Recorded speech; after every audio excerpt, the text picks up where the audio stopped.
India गठबंधन में seat sharing को लेकर के लगातार अपने अपने दावे हैं तमाम राजनीतिक दलों के। और बिहार में जेडीयू की तरफ से 17 सीटों पे दावा लगातार बरकरार है। हमारे साथ जेडीयू के सीनियर लीडर और मंत्री बिहार सरकार के अशोक चौधरी जी हैं। अशोक जी, जो 17 सीटों के दावे की बात है वो लगातार आपकी पार्टी की तरफ से कही जा रही है, और ये भी कि नीतीश कुमार के पास जनाधार है। नहीं, इसमें कहाँ दो मत है। कोई हम एब्सर्ड बात तो नहीं कर रहे हैं। हमारे पास जो हमारे 16 सिटिंग सीट हैं।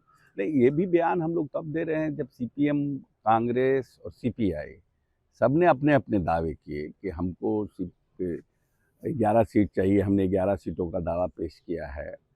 हमको मिनिमम 10 सीट चाहिए, कांग्रेस ने कहा। सीपीएम ने भी कहा कि हमें 5 सीट चाहिए। सीपीआई ने कहा हमको इतना सीट है।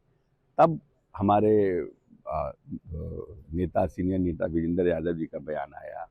तब विजय चौधरी जी कहे। फिर वो एक हम लोगों का हुआ कि भाई 17 सीट तो हमारा ऑलरेडी हम लड़े थे, तो उतना तो हम लड़ेंगे ही लड़ेंगे 17 सीट। और हमारे नेता का जनाधार भी है। और हमारे नेता जब जब जिसके साथ रहे हैं उनका पलड़ा भारी रहा है। अगर 15 का देखिएगा, महागठबंधन 14 में भारतीय जनता पार्टी ने लोकसभा सीटों को जीता था और सबसे ज़्यादा सीटें भारतीय जनता पार्टी की थी। लेकिन 15 का विधानसभा चुनाव हुआ, नीतीश जी ने महागठबंधन बनाया, तो नतीजे सामने हैं। तो परिस्थितियों नीतीश जी जिधर रहते हैं, क्योंकि नीतीश जी ने काम किया है। नीतीश जी किसी जाति के वोट के बेस पर नहीं टिके हुए हैं। नीतीश जी काम करके इस बिहार को, जो हमारा बिहार मात्र 26,000 करोड़ का बिहार था जब नीतीश जी ने कार्यभार लिया था, और आज लगभग 2,66,000 करोड़ का बिहार है।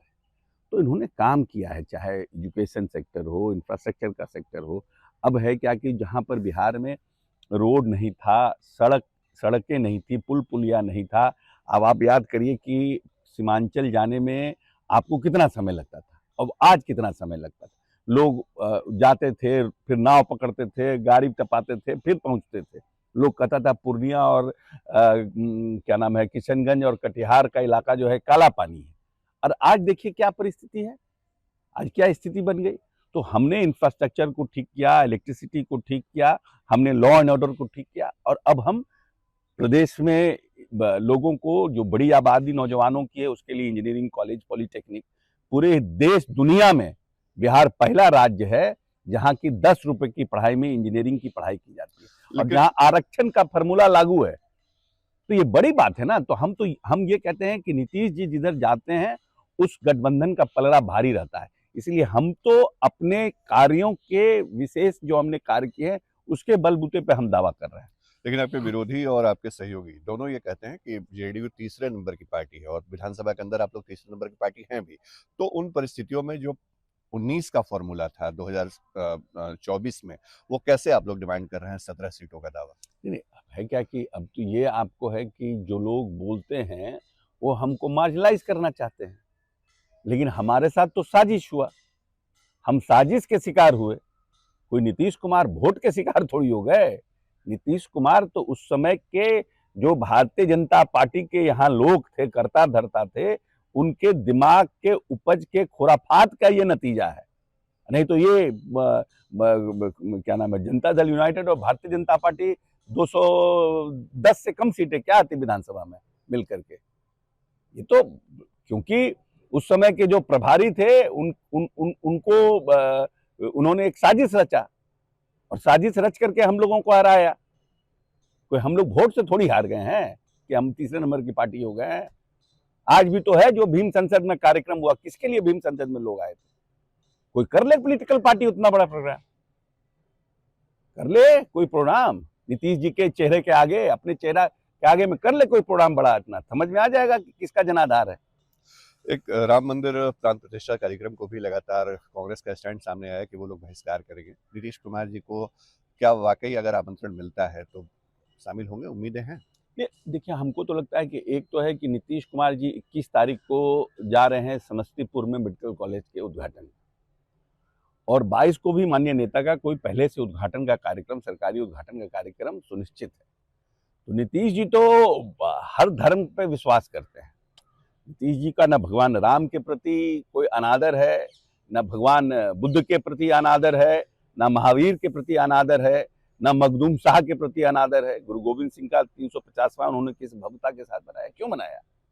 क्योंकि हम बिहार ऐसा प्रदेश है जहाँ सभी धर्मों का समन्वय है और सभी धर्म का सम्मान किया जाता है, और उसी पथ पर नीतीश जी चल रहे हैं। तो हमको लगता है कि भगवान राम की मंदिर का निर्माण हो रहा है, सबके लिए खुशी की बात है। जो लोग हिंदू धर्मावलंबी लोग हैं, वो भगवान विष्णु और महादेव के ऊपर जिनको आस्था है, उन सब के लिए खुशी की बात है। लेकिन खुशी तब और होती जिन 3 मुद्दों पर भारतीय जनता पार्टी आई, महंगाई, भगवान राम के मंदिर तो मुद्दा चुनावी मुद्दा नहीं था ना, चुनावी मुद्दा तो महंगाई था, चुनावी मुद्दा बेरोजगारी था। तो इन 2 मुद्दों पर भारतीय जनता पार्टी कुछ नहीं कहती है। अगर भगवान राम के मंदिर के प्राण प्रतिष्ठा के दिन, जो अर्धनिर्मित मंदिर है, उनके प्राण प्रतिष्ठा के दिन अगर महंगाई पर भी भारतीय जनता पार्टी के नेता और देश के प्रधानमंत्री कुछ बड़ी घोषणा करते, जो कहते हैं कि हम 3 ट्रिलियन इकोनॉमी होने जा रहे हैं, तो और बड़े इकोनॉमी होने जा रहे हैं, तो आपको ये भी देखना होगा ना कि प्रदेश की जो बड़ी आबादी गरीबी रेखा से नीचे जी रही है, जो अति पिछड़ों महादलित के हैं, जिनके साथ सनातन में छुआछूत किया गया, जिनके परिवारों को न पढ़ने का हक था, न क्या नाम है संपत्ति रखने का हक था, वैसे लोगों को भी समानता मिले, वैसे लोगों पर भी काम हो। उसके साथ साथ बेरोजगारी के लिए हम कुछ ऐसी घोषणा करें, जो अनुसूचित जाति जनजाति का बैकलॉग है उसको हम क्लियर करें, जो एक नई योजना का अब नए सिरे से आप आउटसोर्स की प्रिपरेटरी शुरू कर दिए हैं, उसमें रिजर्वेशन की पॉलिसी नहीं लागू है। इन सब चीजों पर भी तो बात हो, तब तो प्रसन्नता दुगनी होती। भूखे पेट न भजन हो गोपाला। जो अरहर का दाल 65 रुपए था, 185 रुपया हो गया। जिसके घर में 8 महीना से अरहर का दाल कोई खाया नहीं है, जो आधे पेट है, वो भगवान राम का कितना भजन करेगा? उसकी भी तो चिंता होनी चाहिए ना कि सब भजन करें।